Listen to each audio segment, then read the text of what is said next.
A graça e a paz estejam com todos, irmãos, neste dia de hoje. Quero aqui estar agradecendo a Deus pela vida de todos e preparei aqui um estudo para a nossa reflexão no dia de hoje. Um estudo um pouco sistemático para a nossa edificação espiritual.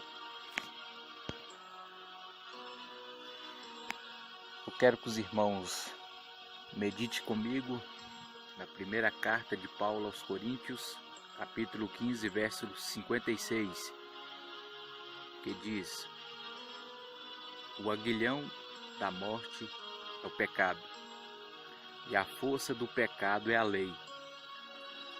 Verso 57, mas graças a Deus que nos dá vitória por nosso Senhor Jesus Cristo. Meus amados irmãos, esse versículo 56, ele me chamou bastante a atenção quando eu li ele. E eu busquei aprofundar um pouco nele, e observando ele, fazendo uma análise mais aprofundada, me chamou a atenção 4 coisas que Paulo cita nesse versículo. O primeiro é aguilhão, o segundo é a morte, o terceiro lei, o terceiro pecados e o quarto a lei. Todos nós sabemos que o aguilhão é uma ponta de lança, é uma ponta de um arco muito afiado.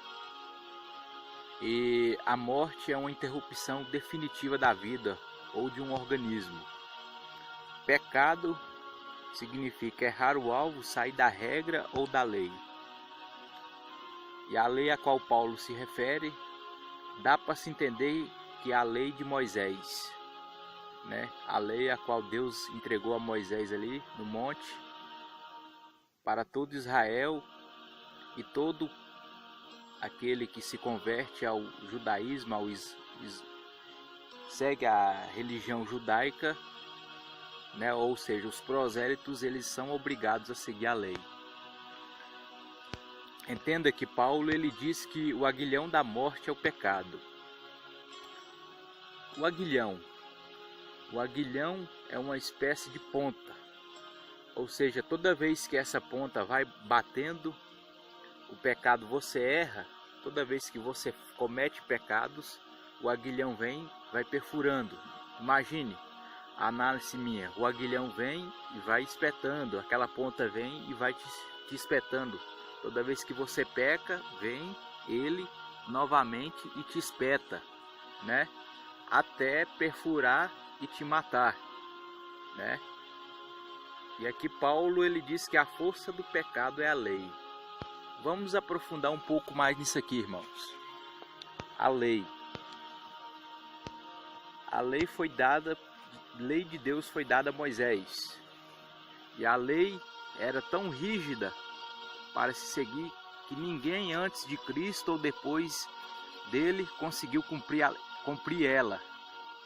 E as penalidades e as consequências de quem não cumpria a lei eram severas, e algumas punições eram a morte.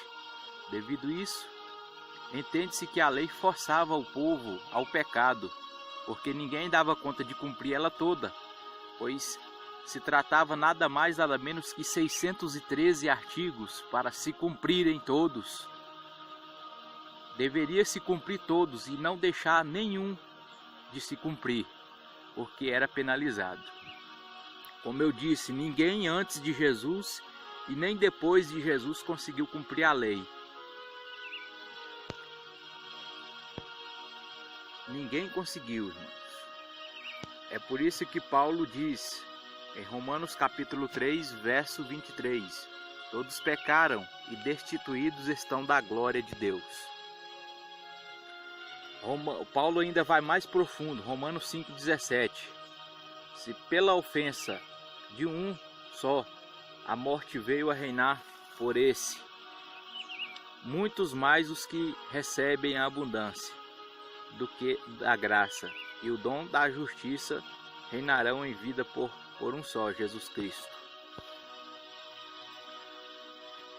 Vendo, irmãos, observando essa profundidade, entendemos que a lei forçava o povo a pecar, porque ninguém deu conta de cumprir a lei. E vendo Deus isso, que nenhum homem conseguiu cumprir a lei, e vendo que a humanidade estava condenada debaixo da servidão do pecado, ele decide enviar seu filho Jesus para cumprir tudo e estabelecer a graça para todos que o receber. É bem verdade que Lucas escreveu no capítulo 24, verso 44, que Jesus ele veio cumprir o que estava escrito nele, nos Salmos, na lei e nos profetas. E há um outro versículo que fala que Jesus ele não veio abolir a lei, mas veio cumprir a lei. Jesus ele cumpriu todos os preceitos da lei, porque até antemão, nenhum homem antes dele ou depois dele conseguiu cumprir a lei. Jesus cumpriu toda a lei, Jesus cumpriu toda a parte dos profetas e dos salmos, e agora Jesus ele estabelece a sua graça sobre o pecado e a lei. É por isso que Paulo diz em Romanos capítulo 5, verso 20, sobreveio porém a lei, para que a ofensa abundasse, mas aonde o pecado abundou, superabundou a graça. Irmãos?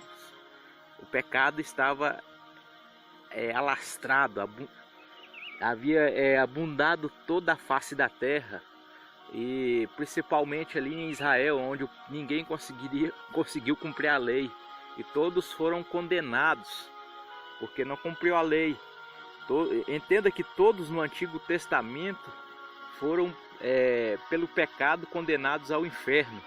É por isso que Pedro, ele nos diz, eu não recordo o capítulo nem o versículo, mas Pedro disse que Jesus ele foi crucificado ali, morreu, mas o seu espírito desceu nas profundezas, tomou a chave do inferno e libertou todas as pessoas que haviam sido condenadas pelo pecado da servidão e que estavam acorrentadas e presas por Satanás no inferno. Jesus desceu na profundeza, tomou a chave do inferno e libertou essas vidas, essas almas, e as levou para o paraíso, para o seio de Abraão. Entenda isso, irmãos. E agora Jesus, depois que ele ressuscita, depois que ele se assenta, a sua ascensão aos céus, ele estabelece a graça. E Paulo diz ainda, Efésios 2,8, porque pela graça sois salvos, por meio da fé. Isto não vem de vós, é dom de Deus. Todos nós que reconhecemos a Cristo e convertemos a Ele e reconhecemos Ele por fé, pela fé nele, pela fé no sacrifício dele, nós alcançamos o meio da graça, o meio da salvação, a salvação por meio da graça, que é um favor imerecível de Deus para com a humanidade. Ele estabeleceu a graça, e João também disse em João 1,17, porque a lei foi dada por meio de Moisés, a graça e a verdade vieram por Jesus Cristo. O pecado já não está mais, já não há mais condenação perante a lei do pecado, O homem que não conseguiu cumprir a lei, mas que ele agora está em Cristo, ele não é mais obrigado a seguir a lei. Ou seja, ele não peca mais perante a lei, mas agora ele é seguidor de Cristo, tem que seguir os estatutos de Jesus Cristo agora.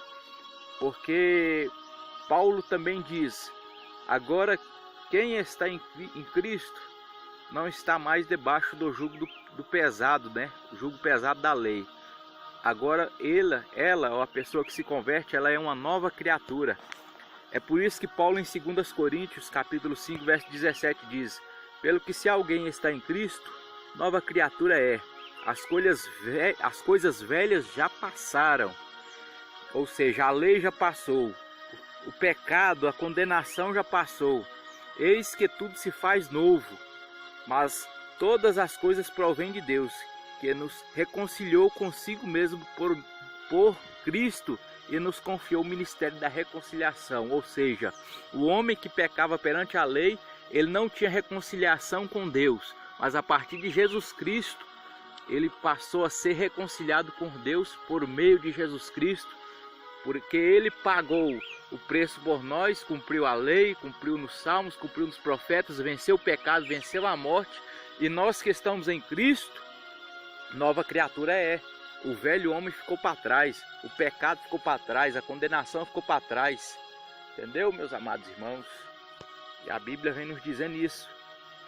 E Efésios 2,5 fala: estando nós ainda mortos em nossos delitos, Cristo nos vivificou juntamente com ele. Pela sua graça, pela graça sois salvos. Entendeu, irmãos? Favor imerecível de Deus por meio de Jesus Cristo. Romanos 6,8. Ora, se já morremos com Cristo, cremos também que com ele viveremos. Ou seja, o homem na lei, ele pecava e morria, né? Ele era condenado. Vocês lembram que em João, capítulo de número 8, do verso 4 ao 7, lá fala que apareceu uma mulher e com o povo ali, o povo julgando ela ali, querendo matar ela, chegou até Jesus e disse: mestre, a lei, essa mulher foi pega em adultério, e a lei fala que ela deve ser apedrejada até a morte. E Jesus, com sua infinita sabedoria, ele começa ali a escrever no chão e começa a ver ali, né, que todos ali eram pecadores, porque ninguém ali cumpriu a lei de Moisés, ninguém havia cumprido a lei. Então Jesus se levanta e diz: quem não tem pecado, que atire a primeira pedra. Quando o povo viu, reconheceu que eles também não conseguiu cumprir a lei, eles todos ali jogaram as pedras no chão e saíram e deixaram a mulher. E Jesus falou para a mulher: vai e não peques mais. Entendeu? Agora é uma nova aliança, uma nova regra, uma nova conduta, uma nova visão. O cristianismo, a regra de Cristo que devemos seguir. Gálatas capítulo 2, verso 20. Já estou crucificado com Cristo, e vivo não mais eu, mas Cristo vive em mim. E a vida que agora vivo na carne, vivo na fé no Filho de Deus, a qual me amou e se entregou a si mesmo por mim. Entendeu, irmãos? Então agora não tem aguilhão te espetando, né? Aguilhão do pecado te espetando, e não tem lei te forçando nenhuma, lei mosaica nenhuma te forçando a seguir ela. Agora, se você está em Cristo, nova criatura é. Você agora sepultou os seus pecados, né? Você agora está sepultado juntamente com Cristo, né? Você morreu para o mundo e agora você vive com Cristo Jesus. Amém? Espero ter aí te ajudado, espero ter, né, que Deus possa trabalhar mais em seu coração através dessa palavra. Que Deus abençoe a todos, em nome de Jesus. A graça e a paz estejam com todos os irmãos neste dia de hoje. Quero aqui estar agradecendo a Deus pela vida de todos e preparei aqui um estudo para a nossa reflexão no dia.